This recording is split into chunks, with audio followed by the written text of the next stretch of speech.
그러면 이제 2부 시작하면 되나요? 네, 2부 시작합시다. 네.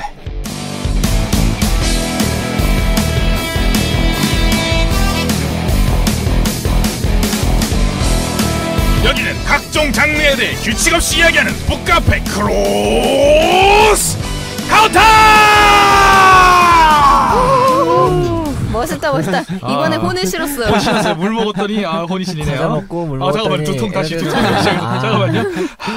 이 프로그램은 매번 주제를 정해 소설을 중심으로 깊이는 논의의 펀치가 교차하는 무규칙 2종 장르 대결 크로스 카운터입니다. 크로스 카운터는 2부 구성이고요. 1부에서는 주제와 관련된 작품을 소개하고 2부에서는 여러 방향에서 깊이 있고 예리한 해석을 가하는 시간을 가질 예정입니다. 네. 그럴 예정이었죠. 네. 언제나 그럴 예정입니다, 우린. 자기소개하겠습니다.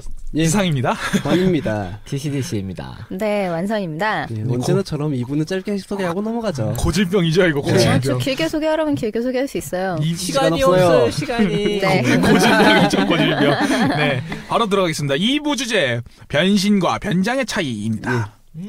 네. 일단 제일 먼저 얘기할 주제, 소주제는요, 완벽해지고 싶은 욕구예요. 뭐 화장, 다이어트 뭐 이런 관련된 얘기죠. 네. 남자는 가면 쓴다면 여자는 화장을 한다는 그런 얘기를 했었는데요. 예. 물론 좀 다르죠. 네, 다른데. 네.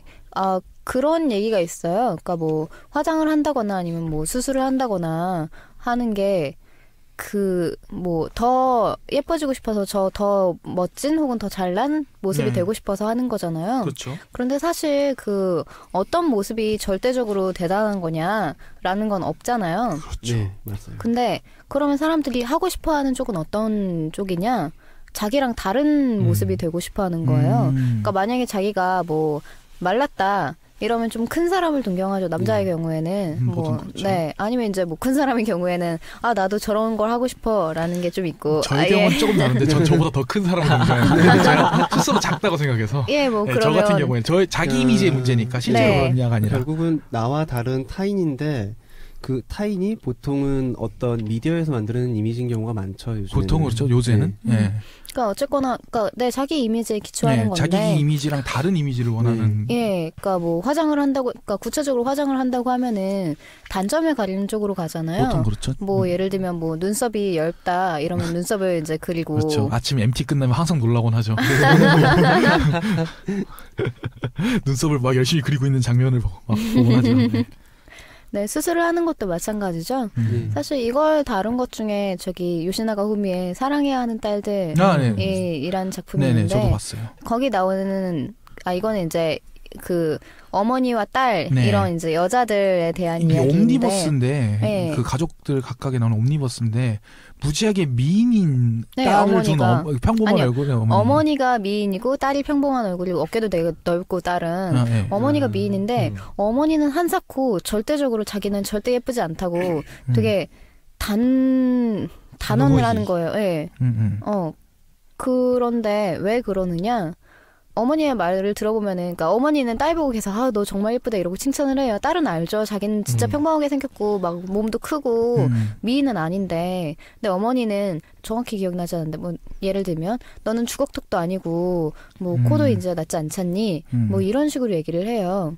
그러니까 어렸을 때 너는 안 예뻐, 너는 이 부분 때문에 안 예뻐라는 그 말이 너무 결정적으로 남아 있어서, 그러니까 자기가 예쁘다고 생각하지 않고 되게 나는 이것 때문에 절대 예쁘지 않아. 나는 입이 튀어나와서 안 돼. 그런 식인 거죠.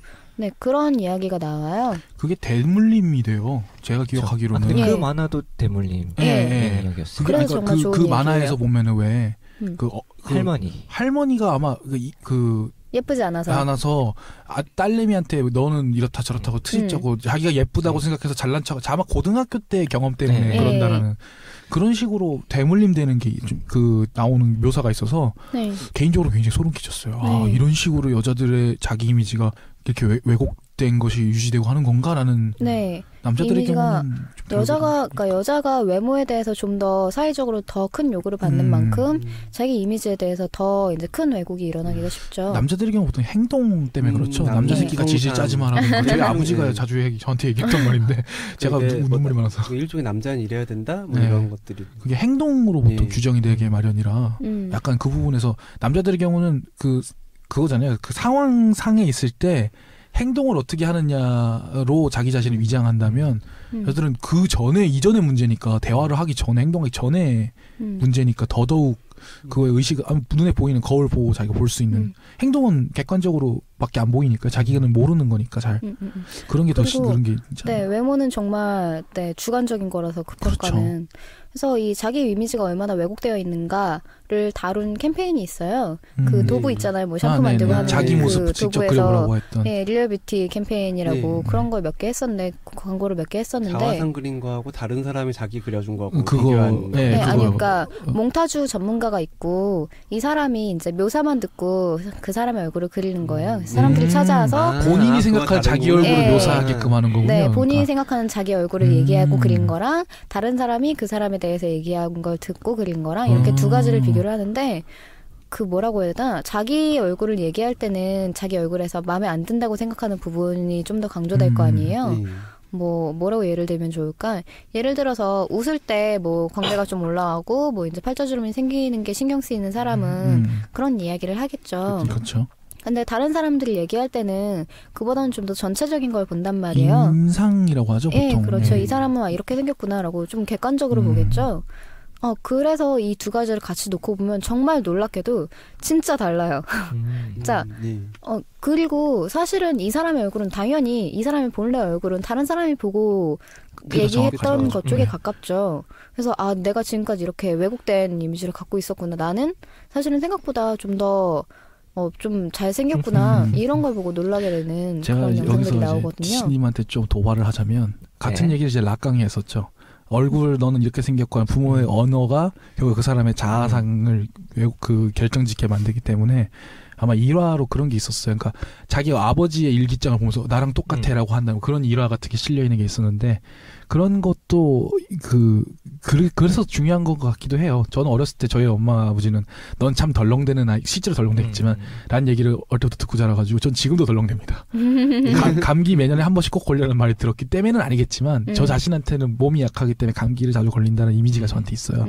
그런 자아상이. 몸이 약하다라. 그러니까 뭐랄까요. 체질이 약한 거죠. 어릴 때 실제로 면역력이 약했던 아이였으니까 저는 체격에 비해서 되게 아내가 저희 아버지는 저보면서 속빈 강정이라 그러는데 네, 헛방 저희 아버지는 헛방이라 그러시는데 실제로 어렸을 때 그런 적은 있었는데 그게 커가면서 지금 여러분이 다 보시지만 전혀 그렇게 안 보이잖아요. 근데 저 머릿속에 있는 저 자신은 아직도 그런 인상이 이미지가 남아있으니까 그렇게 행동하게 되는 거죠. 실제로 그렇게 되는 거고. 그래서 이 이야기를 모두 포괄할 수 있는 책이 있어요. 그래서 제가 이 리얼 뷰티 캠페인을 어떻게 알게 됐냐면, 그러니까 몸에 갇힌 사람들이라는 책이 있는데 제가 우연히 와우북에서 이거 괜찮아 보이네 이러고 샀단 말이에요. 근데 이 사람이 그러니까 되게 유명한 정신분석이었는데 여자고 뭐 이 사람도 나름대로 뭔가 고초를 겪었고 그 경험을 살려서 그리고 뭐 이래저래 해서 정신분석 쪽으로 뭔가 치료를 하고 싶어 하는데.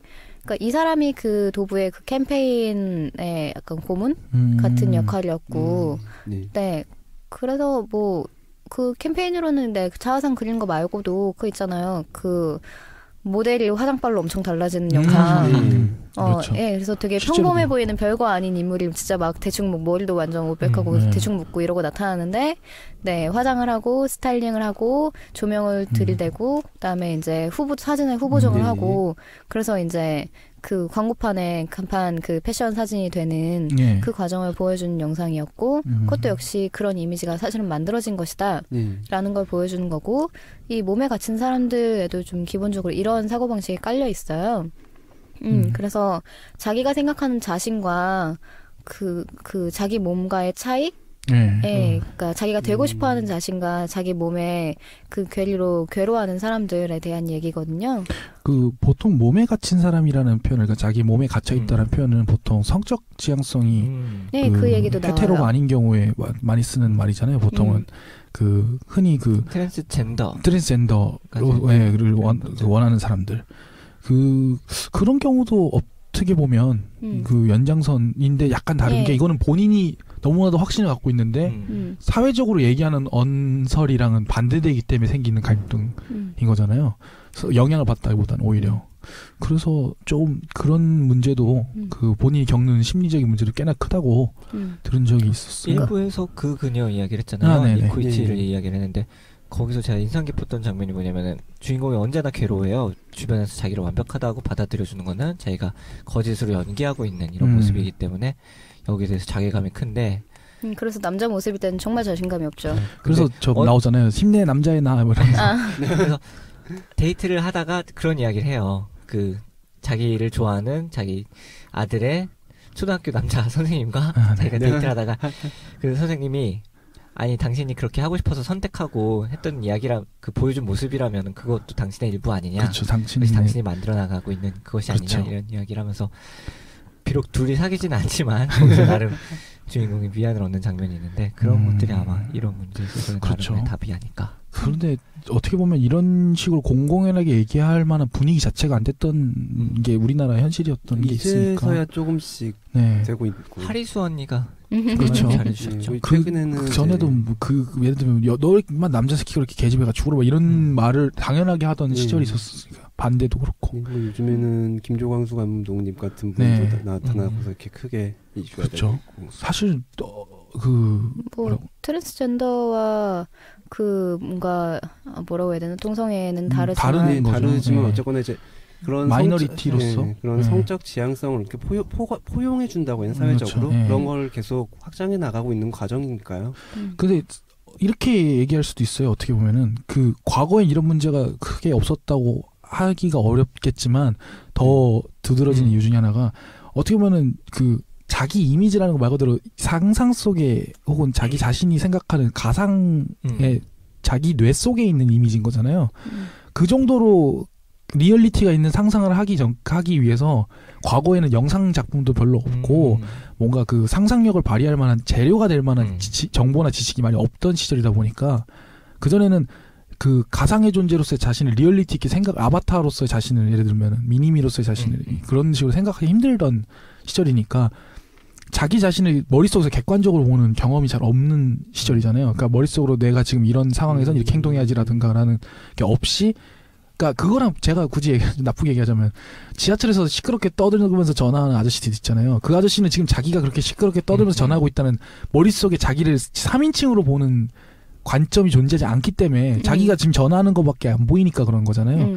이런 게 그런 시야가 점점 전반적으로 공교육도 뭐 생기기 시작하고 영화를 보면서 3인칭으로 보는 그런 것이 이제 강제적인 시야를 갖게 되는 경험이 생기다 보니까 영화를 보면서는 흥미로운 근거인데 글쎄요 영화를 보면서도 마찬가지로 1인칭으로 보는 분들이 계시니까 그러니까 꼭 그렇다고는 할 수 없죠. 평균적으로 좀 그런 게 그러니까 그런 경험이 많이 생겼기 때문에 나 자신과 분리시켜서 보는 경험을 하게끔 하는 게 많아졌기 때문에 고대에 비해서는 좀 더 이런 문제가 더 고대라고 하면 좀 중세 정도? 이전에 비하면 현대 이전. 근대 이전에 특히나 이런 문제가 더 나타난 것이 아닌가. 그리고 뭔가 그 지금의 문화는 그런 거에 쿨한 게 이제 인기 있는 거잖아요. 힙스터. 힙한 거죠. 그래서 힙스터. 네, 뭐 그런 거에 다 쿨하고 나는 혐오하지 않고 정치적으로 진보적이며 네, 나는 혐오하지 않는다. 네, 뭐. 약간 좀 그거랑 벗어나는 거긴 한데. 그게 예전에 그런 얘기 하지 않았어요? 우리가 전이공간 얘기하면서 이걸 머릿속으로 픽션의 세계에서 이러는 건 괜찮은데 현실에서 이러면 문제가 생긴다라고 얘기 한 번 한 적이 있었잖아요. 실제로 보면 그 연쇄살인마들의 경우에 잘못된 정보나 교육이나 학대 같은 걸 받아서 약간 자기 망상 속에 있는 거를 현실로 직접적으로 구체화하기 위해서 그 연쇄살인을 저지른 경우가 많아요. 그래서 특정한 의식적인 행동을 한다거나 뭐 기념품을 챙긴다거나 뭐 그런 기념품 챙긴다고 표현하면 좀 이상하겠지만 이게 용어가 그러니까요. 그 영화 중에 텍사스 전기톱 살인마라는 게 있어요. 텍사스 체인소 매서커라는 살인 사건 아니에요? 아니에요. 살인마인가? 살인 사건인데, 그러니까 학살, 이게 번역이 정확하진 않은데, 보통 우리나라에서 그 리메이크판이 나왔을 때 텍사스 전기톱 살인마라고 나왔고, 예전에는 그 영화 번역할 때 학살이라고 했었는데, 원래는 학살이 맞아요. 근데 저는 이제 원작판, 토비 후퍼가 했던 1편이랑 2편 두 개를 다 좋아하는데, 여기에 나오는 살인마 레더페이스 소가죽 가면이라고 우리나라에서 번역됐던 이 캐릭터가 실제 인물을 바탕으로 하고 있어요. 그게 양들의 침묵에서도 같은 에드게인이라고 하는 인물인데 이 인물은 어릴 때 어머니가 근본주의 약간 잘못된 기독교 사상을 갖고 있어서 학대를 했어요. 예를 들면 너가 다리 사이에 달고 있는 그 물건은 악마의 물건이 저주받을 물건이라면서 막 때린다거나 그래서 여자랑 직접적으로 대화를 하기지도 못하고 어머니하고 약간 근친상간적 관계에 있기도 했고 해서 어머니가 죽고 난 뒤로 이 사람이 여자가 궁금하기 시작한 거예요. 그래서 여자가 되고 싶어 하고 여자는 어머니였으니까 어머니는 여자였고 나는 지저분하고 악마적인 존재니까 어머니는 성스러운 존재가 난 어머니가 되고 싶어. 난 인간이라면 되려면 어머니가 돼야지라는 망상을 품게 된 거죠. 게다가 약간 지능지수가 낮았어요. 약간. 그래서 한 짓이 그 무덤에서 시체를 도구려 가지고 인체를 가지고 가죽 쇼파 같은 걸 만든다거나 여자 얼굴을 그대로 포트시 떠가지고 그걸 쓰고 그러니까 여자가 되기 위해서 여자 인두껍을 쓴다는 말처럼 그런 짓을 해버린 거죠. 상상 속에서 여자가 되는 게 아니라 현실에서 진짜 여자 가죽을 뒤집어 쓰는 현실에 그게 피드백이 돼버린 거죠. 그러니까 연쇄살인마 중에 그런 케이스가 굉장히 많아요. 그것도 사실은 엄밀히 얘기하면은 이거랑 비슷하게 자기가 생각하는 이상형을 현실에서 구현하고 싶어. 근데 이제 문제는 그게 굉장히 왜곡된 이상형이었다는 거죠. 그래서 그것도 어떻게 보면 그 사람 자신의 그 개인의 입장에서 보면 그 사람은 그냥 행복해지고 싶었던 거예요. 근데 그 행복이 사람의 목을 잘라가지고 그 피를 마시자면 안 됐던 거였던 거죠.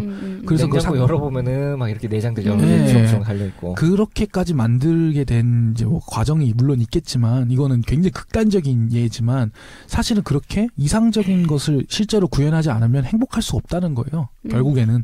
근데 문제는 변환하는 과정 중에 그 어쩔 수 없이 열화 과정이 생기잖아요. 현실과 상상은 다르니까. 그러다 보니까 만족이 안 되니까 계속해서. 이것도 낙관적인 얘기긴 한데. 그래서 조금. 성적 정체성이랑 이제 뭐 살인마를 동일선상에 놓는 건 아니지만, 그러니까 그런 식으로 자기가 현재 있는 위치랑, 그러니까 자기가 생각하는 자기와 그리고 자기가 되고 싶은 자기와의 그런 괴리 때문에 괴로워하는 그런 공통점이 있는 거죠. 근데 이제 그 둘을 나눠주는 가장 큰 차이는 성적 지향성이 다른 분들의 경우에는 자기 자신이나 자기 성에 대해서 객관적으로 관찰하고 판단을 할 수 있는 지성이 존재해요. 그렇기 때문에 자기 주장도 가능한 거죠. 나는 예를 들어서 뭐라고 하죠? 커밍아웃한 분들 같은 경우에는 왜 내가 소수자이지만 내가 왜 내 자아의 일부로서 내 정체성의 일부로서 이걸 가진다 얘기를 할 수가 있는데 성적 지향과 성적 정체성은 다른 문제고 다 그런 얘기를 할 수가 이런 얘기를 할 수가 있게 되는 거예요. 예를 들자면 예를 들면 딱 좋은 얘기라서 이거. 그런데 그 연쇄살인마들의 경우에는 애초에 타인에 대한 혹은 자기 자신의 객관적이니까 아까 제가 이것도 좀 과한 얘기긴 하지만 그 지하철 안에서 큰 소리로 떠드는 분과 마찬가지 시야가 굉장히 좁은 거죠. 객관적인 판단 자체가 안 되는 거예요. 사이코패스랑 그래서 그런 거죠. 사이코패스 같은 경우도 공감 능력 부족의 문제니까. 그러니까 나는 내가 저 사람만큼 아플 수 있다라는 거에서 전혀 없는 거니까요. 인식을 못 하고 있는 거니까. 그게 가장 큰 차이이자 그게 가장 큰 문제라고 할 수 있는 거죠. 인간이지 못한 거죠. 그러니까 상대를 인간으로 인정도 안 하는 거고 그 결과 자기도 인간이 안 되게 돼버리는. 그래서 이제 그 지상 씨는 이제 다른 사람의 폐해를 끼치는 경우에 그렇죠. 대해서 얘기를 해주셨는데, 근데 제가 주로 본 쪽은 자기의 어떤 정체성을 고민하는 경우들. 그렇죠. 예를 들면 루나라는 청소년 소설이 있어요. 이건 정소연님 번역한 그런 책인데, 그러니까 오빠가 여자가 되고 싶어해요.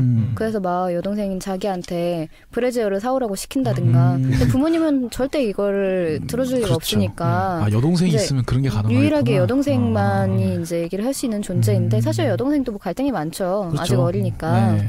근데 이 뒤 후반에 가면은 결국 걸리거든요, 이게. 걸리죠. 그러니까 이 오빠가 정말 그 여자가 되고 싶어하는 걸 참지를 못해요. 그래서 이게 걸리는데 부모님이 이걸 아직 완전히 눈치채기 전에 그래요. 게이냐. 그러니까 게이라면 차라리 받아들여줄 수 있는데 심지어 트랜스젠더는 그거보다 더 소수자인 거죠. 그러니까 안 약간 된다. 그런 게 나오고 그런 갈등이 나오고 그걸 어떻게 해결하느냐 그런 얘기들이 나옵니다. 그래서 이것도 굉장히 좋은 청소년 소설이었고요. 그런 걸 잘 다룬다고 생각하는 작품이 저는 또 방랑소년 작품이 많아. 있어요. 이거는 초등학생 에서부터 시작을 하는데 여자의 옷이 한번 입었는데 너무 잘 어울린 이런 아이가 계속해서 여장을 하고 싶어 하는데 여기서 누나입니다. 누나의 브래지어를 몰래 차고 누나가 그 브래지어가 뜨끈한 걸 보고 얘를 막 때리고 근데 되게 뜨끈하다 되게 싫다. 귀엽고 감성적으로 잘 다뤘어요. 그래서 애가 혼자서 집에서 여장을 하고 있었는데 그 누나의 같은 동급생 남자가 와가지고 과제를 갖다 설마 주는데 반한 건 아니겠죠. 반해버립니다. 아, 근데 역시. 또 그래서 막 그 남자애는 나중에 그 동급생과 데이트하고 동급생이 막 당황해하고 막 화를 내니까 그 누나는 또 그 동급생 남자를 막 두들겨 패고. 아 누나가 되게 잘 때리네요. 그러니까 뭐랄까 누나가 성격이 좀 많이 나빠요.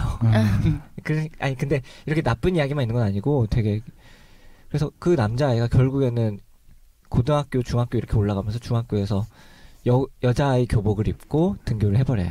아, 그래가지고 또 다시 트러블이 생기고 그런 식으로 여기 주인공은 좀 더 당차게 사회에 대고 나는 내가 입고 싶은 옷을 입을 거야 라고 말하는 그런 좋은 작품이고. 네. 그래서 변성기가 오는 걸 너무 두려워하는 거예요. 아, 더 그렇죠. 이상 아, 이게 안 그렇죠. 되니까. 아 그렇구나.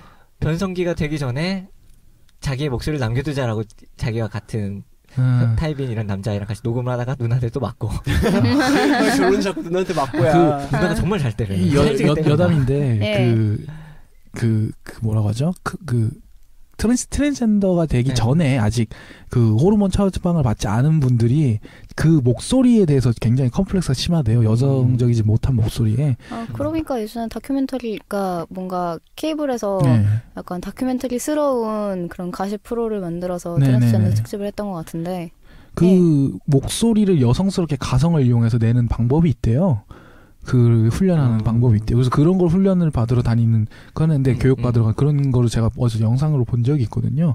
그러니까 그런 이게 일종의 특훈이잖아요. 특훈. 일종의 자기 자신 새로운 자신이 자기가 생각하는 이상적인 자신이 되기 위해서 특훈을 하는 거잖아요. 그러니까 특훈을 뭐라고 해야 되나 예전 만화 같은 거면 특훈 많이 나오잖아요. 요새 만화는 잘 없는데. 그래서 저는 그래서 특훈이 나오는 작품을 되게 좋아하고 나도 개인적으로 되게 좋아하거든요. 가면라이더가 또 특훈의 원작이기도 하고 뭔가 딴 길로 새고 있는 것 같은데. 아니 제가 굳이 얘기하면 강해지려고 하는 욕구라고 하는 2부 얘기를 하기 위해서 제가 오늘 뺀 건데 아직 저 안 넘어가는데요. 이따가 얘기할 거긴 한데 여튼 그것도 그런 게 아닌가 갑자기 생각이 나서 얘기했던 거예요. 또 완선 씨 이야기 마무리하고 가시죠 그러면. 그렇죠. 저는 이제 몸에 갇힌 사람들에 대한 마무리를 지으려고 했는데 뭐 이 책이 아주 좋아서라기보다는 그러니까 뭔가 읽기 편한 책이라, 그러니까 좀 그러니까 쉽게 써 있는 책이라서 그렇고요. 그러니까 여기 첫 챕터에 그런 얘기가 나와요. 지금까지 계속 이제 자기 몸과의 괴리라든가 뭐 어떤 성적 지향과 성적 정체성의 문제라든가 그런 얘기들을 했는데, 그러니까 첫 챕터에 나오는 얘기는 자기 다리를 자르고 싶어하는 남자가 나와요. 네, 그런 사람들 있어요. 신체 절단에 대한 있어요. 그러니까 다리를 잘라내면은 자기는 완벽해질 거고 난 행복해질 거고 그런 이미지를 갖고 있는 거예요. 이 사람은 자기 현재 다리가 달려있는 이 상태에 되게 불만족해해요. 앰퓨티 머신인가 하는 거였었는데 예전에 CSI에서도 한번 그런 에피소드가 나왔는데 그 사람인데 그 어떤 사람을 이제 인터뷰하러 갔는데 수사 과정에서 팔이 없는 거예요. 알고 보니까 그 팔을 자발적으로 이렇게 묶어가지고 그 팔이 잘린 척 하고 있던 거고. 그건 다른 문제잖아요. 아니, 그러니까 아직 자르지 않은 상태니까. 자기는 팔이 잘린 자기를 원하는 거죠. 아직 자르지 않은 상태로. 뭐 다리도 마찬가지로 잘린 줄 알고 보니까 뒤로 접고 있던 거고. 이런. 언젠간 잘라야지라고 생각하면서 묶고 다니는. 이건 사실 굉장히 이해하기 힘들잖아요. 그렇죠. 왜냐면 그러니까 정말로 소수기도 하고 다리를 자른다는 것 자체가 너무 심각한 일이니까. 그렇죠. 근데 이 사람이 이제 치료사로서 어떻게 접근을 하느냐, 여기서 트랜스젠더를 떠올리거든요. 자기 몸이 완벽하지 않다고 생각했던 사람들. 그래서 그거의 연장선상으로 접근을 출발을 하고, 그래서 이런 식으로, 이게 첫 챕터인 이유는 아마도, 이런 식으로, 이해를 시키기에 좋은 이해를 하기 시작하는 거죠. 그래서 뭐 성형수술이라든가, 다이어트라든가, 아니면 이런저런 이제 자기 몸에 대한 고민이 굉장히 많이 나오는데, 그러니까 뭐 성적으로 기능하는 것에 대한 얘기도 나오고, 그러니까 우리가 일상적으로 겪는 것은 사실은 이제 다이어트, 성형, 화장 이런 문제들이죠. 그렇죠. 여자만이 아니라 남자도 마찬가지잖아요. 자기 신체 이미지에 대한 불만. 맞아요. 이런 것들에 대해서 어떻게 접근해야 되느냐. 뭐랄까, 되게 생각해보니까 되게 넓은 주제라고 생각해요. 그게 의외로. 일단은 성형외과들 광고가 그렇죠. 초반에는 그 몇 년 전부터 이렇게 늘어나기 시작을 했잖아요. 초반에는 항상 다 여자들이었는데 최근에 한 1, 2년 전부터는 남자들도 나오기 시작을 해요. 남자도 많이 하고. 그러니까 남자들도 그런 욕구가 없는 게 아닌 거죠. 그리고 이제 미디어에서 만들어진 이미지에 대해서 자기도 그런 얼굴을 가지고 있고 그런 걸 가지고 싶다는 욕구가 남자들도 마찬가지로 있게 되는 거고 이거 계속 이제 보여지니까. 이따 제가 두 번째 얘기할 것이 이 남자들의 경우에는 이게 어떻게 나타났나에서 가까운 이야기인데 일단 이렇게 첫 번째 소주제는 마무리를 하자면 네, 마무리하자면 우매 같은 사람들. 네, 아니 뭐 이 책 자체가 그렇게 중요한 건 아니지만 뭐 자기의 이미지가 어떻게, 그러니까 자기 이미지를 어떻게 구성하느냐 그게 결국은 제일 중요한 그게 부분이고, 결국 행복이고 자아 완성인 자기가 만들어가는 거니까. 부분이니까. 그 괴리가 크면 클수록 행복에서 멀어지지 않을까요? 예, 그렇죠. 그러니까 굉장히 힘든 일이지만, 그러니까 사실 그 화장을 안 하면 밖에 나갈 수 없다, 뭐 이런 경우도 되게 많잖아요. 왜냐면 화장을 한 상태에 익숙해지면은 화장을 하지 않은 상태는 너무 불편한 거죠. 남한테 차마 보여줄 수 없는 모습이 되니까. 네, 그렇다고 하더라고요. 네. 벌거벗었다기보다는 그러니까 뭔가 사람한테 보여줄 꼴이 아니다, 뭐 그렇죠. 이런 느낌인 거죠. 연예인들 중에도 그런 사람들이 꽤 있다고 들었어요. 풀 메이크업을 항상 편의점 가는데도 그렇게 한다거나 뭐 그런. 이거는 이제 외형적인 거인데 두 번째 제가 얘기할 거는 이런 건 여러분 선택이니까 어떻게 하시든 두 번째 얘기할 범죄만 아니면 그렇죠. 그러니까 여기서 중요한 팩터는 그거죠. 그 팩터는 변수는 타인을 고려하고 혹은 자기를 객관적으로 볼 수 있느냐. 그러니까 거죠. 이거를 다른 사람을 얼만큼 인정하느냐 문제이기도 해요. 그렇죠. 결국엔. 그러니까 근데 문제는 자기가 다른 사람을 100만큼 인정을 한다고 해서 상대방이 나를 100만큼 인정해주진 않거든요. 네, 그렇죠. 그거에 대한 것도 부분에는 어쩔 수 없이 괴리가 생기고 그거는 그 개인이 감당할 수밖에 없는 부분이라서 소수자들은 그래서 고날프죠 항상. 네, 아무튼 다음은 넘어갑시다. 다음은 강해지고 싶은 욕구, 이제 특훈에 대한 얘기를 제가 하려고 한 건데요. 이게 여성의 경우에는 외형을 고치는 거라고 한다면 남성의 경우 아까도 잠깐 얘기했고 일부에서도 얘기했는데 보통 행동 때문에 그렇다고 하잖아요. 이게 사실은 제가 이 1부와 2부의 중간 단계에 있는 스포츠를 하나 알고 있어요. 보디빌딩이라고 하는 스포츠. 제가 중학교 때 제 자신의 육체가 너무 싫었었거든요. 제가 이제 소화비만이었기 때문에 굉장한 소화비만이어서 아놀드 슈왈츠제네거처럼 되고 싶다라는 생각으로 웨이트 트레이닝을 독학으로 시작했던 경험이 있어요, 개인적으로. 근데 이제 이거는 중간 단계 힘과 그 육체 보여주는 육체미잖아요. 그런데 그거보다 더한 특훈의 경우에는 약간 기능적인, 그러니까 이런 목적을 위해서 목적을 강해진다라는 이게 엄청난 많은 소년 만화들의 주제잖아요. 강해진다, 더욱 강해지고 싶다. 근데 이제 예전에는 특훈이라는 게 존재했어요. 그게 무슨 말이냐면 옛날에 그래서 스포츠 근속물, 스포콘이라고 하는 장르, 거인의 별이라든가 뭐 어택 넘버, 꼭 남자만 그런 게 아니라 어택 넘버원이라든가 뭐 그런 에이스를 노려라든가 그런 만화 작품 같은 거에서 보면은 주인공이 지금의 자신보다 더 완벽한 자신이 되기 위해서, 근데 여기서 중요한 게 그 특수한 능력을 발휘하는 게 아니라 인격적인 완성이에요. 재밌는 게 주제가 꼭 그러니까 그 설교를 해요. 코치들이. 딱 그런 그거에 그렇죠. 네. 수행을 하는 이유는 중요한 그 특수한 기술을 익히기 위해서가 아니라 이 기술을 익히기 위해서 수행하는 너 자신의 인격이 자라나는 것이다. 뭐 이런 식의 아주 옛날로 치면은 그 스가타 산시로라고 하는 그 나스메 소세키의 유도를 주제로 한 소설이 그런 이야기의 시초였거든요. 일본의 경우에는. 무협에도 좀 나오죠. 무협. 네네, 무협에도 나오고.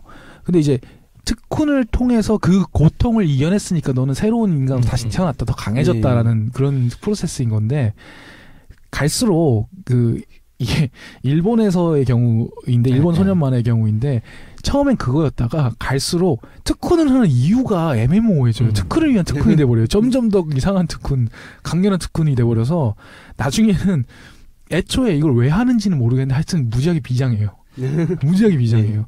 블리치라든가 더 파이팅이라든가 이런 식의 배틀 그렇죠. 나오는 작품들은 언제나 적을 이기기 위해서는 이런 특훈을 반드시 해야 돼. 네, 그렇게 되는 거죠. 그러지 않으면 레벨업을 못 하니까. 그러니까 레벨업의 개념이 돼버리는 거죠. 인격의 레벨업이 아니라 기술의 레벨업이 돼버리는 거죠. 한마디로 게임에서 레벨 올라가서 자기 이렇게 스탯 찍는 것처럼 필살기가 생기는. 그렇죠. 기술 하나 새로 필살기가 그러다 보니까 점점 강해지는 것이 자기 자신하고 관련이 없어져 버리게 돼버려요. 무슨 말이냐면 특수한 능력의 이능이라고 흔히 말하는 이 특이한 능력을 얻는 것으로. 그러니까 내가 변해서 내가 그 능력을 소유하고 있는 게 아니라 일종의 특수한 어태치먼트 몸에 붙이고 있는 것 마냥 특수한 기술을 얻는 형식으로 그러니까 아이템 얻듯이. 네, 맞아요. 게임에서 이렇게 장비 맞추는 그런 느낌이죠. 그러다 보니까 그 원래는 내가 더 높은 사람, 내가 더 고결한 사람이 되기 위해서 하는 특훈이었던 것이 점차 기술을 더 새로운 기술이 기기한 걸로 바뀌기 시작하게 된 거죠. 이 경우는 새로운 기술 아이템이라던가. 네, 일종의 오타쿠가 돼버린 거죠. 이게 강해지고 싶다가 원래는 그러니까 자기 자신이 강해져야 되는 거였는데 점차 더 좋은 총을 누가 가지냐. 근데 뭐 정말 그 요즘에 최근은 아니구나, 본지 몇 년 됐는데 최근에 나온 일본 만화 중에서 홀리랜드. 그거는 정말 자기 자신이 강해지는 얘기죠. 네, 그건 진짜로. 그런데 그거는 제가 재밌는 게 저 예전에 한번 얘기한 적이 있는데 홀리랜드 작가랑 그 권투 암흑전 세스타스라고 하는 로마 시대 권투 노예 작품이랑 베르세르크 자기 자신이 얼마나 강해질 수 있는가랑 세 작가가 모두 같은 고등학교 같은 만화부 출신이에요. 친해요, 셋 다. 셋 다 그래서 주제가 비슷비슷해요. 근데 세스타스는 연재 안 하고 베르세르크 어시하고 있어요. 옆방이거든요. 그 작업실이. 제가 저 세스타스 모으는데 일판으로도 한국판으로도 모으는데 근데 안 나와. 안 나오니까 왜 안 나오나 했더니 어시하고 있어요. 이 양반이 뭐 하는 거야. 근데 제가 여기서 제일 충격받았던 건 홀리랜드 작가가 내 홀리랜드라는 작품은 내 고등학교 시절을 모델로 만들었던 무슨 학교길래 그게 뭐야? 가츠도 있고 뭐 그런 학교야? 네. 그런 그 학교의 경우 그 베르세르크도 마찬가지고 세스타스도 마찬가지인데 고전적인 타입이에요. 내가 강해진다. 내가 이런 시련을 겪어서 내가 인격적으로 성장한다. 베가본드도 마찬가지고요. 근데 점차적으로 소년 만화에서 그런 작품들보다는 그냥 말 그대로 아까 얘기했던 것처럼 그냥 레벨업을 하는. 그거 중에 어떤 일본의 라이트노벨 편집자 중에 하나가 최근에 그런 주인공이 성장하는 타입의 작품이 인기가 없다라는 식의 주장을 한 사람이 있었어요. 그 이유가 감정이입이 안 된다는 거예요, 더 이상. 더 이상 특훈이나 어려운 걸 하고 싶지 않아. 손쉽게 능력을 얻고 싶어. 내가 가만히 있는 나도, 평범한 나도 할 수 있게끔 이라는 식의 독자상이 있다라고 주장을 하는 거예요. 그래서 예를 들면은 조조를 보지는 않았지만 제가 알기로 스탠드의 화살이라는 게 있어서 맞으면 스탠드 능력이 생기는 뭐 그런 그 아이템이 있다고 들었거든요. 그런 것처럼 있죠. 그 주인공이 읽는 독자가 공감할 수 있는 게 내가 뭔가 노력을 해서 내가 변할 수 있어에 현실감을 더 이상 못 느낀다는 거죠. 특수한 무슨 능력 가진 거를 맞아서 내가 특수능력이 생긴다라는. 그게 사회적인 상황하고도 연관이 있을 거예요. 왜냐면 예전에는 내가 노력을 하면은 내가 더 돈을 많이 벌 수 있고 더 위로, 그러니까 더 좋은 걸로 올라갈 수 있는 시스템의 위로 올라갈 수 있는. 근데 이제는 일본이 우리나라보다 좀 더 빨리 시작이 됐고 우리나라도 점점 그렇게 돼가고 있는데 보면은 위로 올라갈 수 있는 사다리가 점점 없어지고 있잖아요. 그렇죠. 그래서 요즘에 뭐 중고등학생들 가장 자기 장래희망 그런 거 하면은 아이돌 가수나 이런 게 제일 많잖아요. 그렇죠. 왜냐면 그거는 그나마 자기가 노력을 하면은 뭔가 될 수 있을 것 같은 바늘구멍이라도 희망이 보이는 거예요. 그렇죠. 물론 그 미디어에 많이 나오는 것도 있지만 그런 차원에서 또 아까 편집자 얘기를 조금 더 하면은 반대로 날 때부터 원래 센 놈이면 괜찮대요. 그러니까 걔는 원래 나랑 다르니까라고. 네, 그러니까 부모가 건물주, 그렇죠, 부모가 그렇죠. 그런 거죠. 그리고 우리나라 드라마에서 재벌 2세 되게 많이 나오잖아요. 네, 그거랑 그러니까 같은 그냥 재벌 2세면은 쟤는 그냥 원래 그렇게 태어난 우리랑 다른 애 이렇게 돼버리는 거죠. 그러니까 그래서 납득을 해버리고 주인공이 재벌 2세거나 아니면 가만히 있는데 로또 맞아서 부자가 된 거는 괜찮은데 얘가 성실하게 일을 해서 돈 버는 스토리면은 이입이 안 된다라는 식의 얘기인 거죠. 알고 보니까 부모가 사이언이고 뭐 그런 거에 그런 얘기가 좀 있어요. 그래서 점차적으로 그런 자기를 깎아내면서 자기의 인격을 수행하는 뭐 스포콘적인 그런 이야기가 점차적으로 인기를 얻지 못하는 이유 중에 하나가 자기가 생각하는 큰 이상형이랑 자기랑 애초에 이룰 수 없다라고 잘라버리는 건 아니냐. 소년 독자들 중에 보면은 그렇지 않느냐. 현실에서 내가 이뤄낼 수 있다라는 생각 안 하는 게 아니냐. 변화가 애초에 불가능하지 않느냐라고 그렇기 때문에 이런 현상이 일어나는 것 같다라고 그 편집자는 주장을 하는데 저도 일부는 일리가 있다고 생각은 해요. 일부는 일리는 있다고 생각하는데 그래서 변장과의 관계 바로 변장과의 관계를 얘기하자면 그래서 최근에 점점 더 예전에 아까 가면라이더 말씀하셨잖아요. 예전에 변신이에요. 개조 수술을 받아서 그 사람 자체가 변하는 거였는데 최근엔 아이템을 주셔서 그걸 입으면 바로 자기가 변하지 않아요. 그러니까 이제 가면라이더는 그런 맞아. 요새 아이템을 얻어서 아까 얘기했던 변장은 1코어의 개념이잖아요. 초능력을 가지고 있는 애가 일반인인 척하는 거잖아요. 이거는 아무 노력하지 않고 말 그대로 그냥 변장만으로 힘을 얻을 수 있는 개조 인간에서 가젯. 네네. 그렇죠. 유희왕 같은 것도 그렇죠. 카드를 이렇게 설치해서 이렇게 쓰는 거잖아요. 네, 그렇죠. 자기 뭐 능력이 늘어나는 건 그런 게 아니라. 그러니까 말 그대로 그 초인 캐릭터랑 자기랑 분리되어 있는 거죠. 그 캐릭터를 입은 순간 내가 초인이 된다라는 가능인 거니까요. 그것도 변신도 아니고 그렇다고. 말은 변신이라고 하는데, 네, 그렇죠. 요장연금에 나오는 빠피용처럼 실제 자기가 변화하는 건 없는데 그거를 어태치먼트하는 상징으로서 필살기 장착하니까 세진다라는 식으로 되는 것이 말 그대로 벡터가 다른 변장인 거죠. 그러니까. 원래 초인인데 일반인 행동하는 게 아니라 일반인인데 이것만 가지고 있으면 초인이 돼버린다라는 식의. 뭐 엄밀히 얘기하면 변한 것도 없고 변신한 것도 아닌. 저는 변장이란 거에 좀 원초적인 이미지들을 좀 좋아하긴 해요. 그 제가 정말 좋아하는 작품 중에 일마라두스에서 한국 번역 제목은 당신에게 오늘 밤을 이라는 영화가 있거든요. 이거는 빌리 와일더 감독의 작품인데. 네네. 저도 좋아하는. 프랑스의 홍등가, 파리의 홍등가에 어떤 신인 경찰이 부임했는데 이 사람이 경찰에서 잘리고 이렇게 말 그대로 기둥서방이 되어버려요. 기둥서방이 돼서 나는 기둥서방으로 살 수 없으니까 내가 열심히 일해서 일마라두스, 너를 먹여 살리겠어. 시장에서 다 일하겠어 했는데 그러니까 그 여자가 막 펑펑 울기 시작하는 거예요. 아니 왜 그러느냐. 나는 여기서 정말 잘 나가는 여자고 성노동자로서 정말로 핫하고 잘 나가고 근데 그런 내가 지금 너 기둥서방 하나 못 먹여 살리면 그건 내 자존심에 엄청난 금이 가는 거라는 거 너 이거 아느냐 이렇게 따지니까 이 순수한 경찰이었던 이 남자가 알겠다 하고 결국에는 기둥서방의 회장급이 돼가지고 이렇게 하는데 너무 여자가 안쓰러운 거예요. 막 새벽 5시까지 일을 열심히 하고 자기와는 같이 보내는 시간이 없으니까. 그래서 이 남자가 택한 게 뭐냐. 프랑스인 이 남자가 영국인 공작으로 분장을 해요. 가상의 공작. X 공작으로 분장을 해서 안대 끼고 수염 끼고 어설픈 영국식 영어 발음을 하면서 세상에 X 공작이 어딨어. 거짓말인 거지. 가면인 거지. 그래가지고 이 여자에게 500파운드를 줄 테니까 나랑 5시까지 게임만 하자. 그 돈인 거네요. 그러니까 뺑뺑 돌게 되는 거네요. 네. X 공작이 그 일마에게 500파운드를 주면은 그 일마는 다시 기둥서방인 남자 주인공한테 주고 남자 주인공은 다시 이렇게 분장해서 하는데 돈이 돌고 돌면서 계속 써야 되잖아요. 그러니까 이제 이 남자는 잽싸게 일마가 자는 사이 시장에 가가지고 온갖 노동을 다 하고 그래서 이제 일마의 애정을 잃어요. 왜냐면 너무 새벽에서 시장 나가지고 온갖 일을 하고 돼지 잡고 생선 나르고 이런 걸 하다 보니까 너무 지치다 보니까 거꾸로 X공작의 사랑은 X공작에게 넘어가 버린 거야. 일마. 그러니까 이 남자가 미쳐가지고 내가 그 X공작을 죽여버리고 말겠어. 강가에다 던져버리고 말 거라고.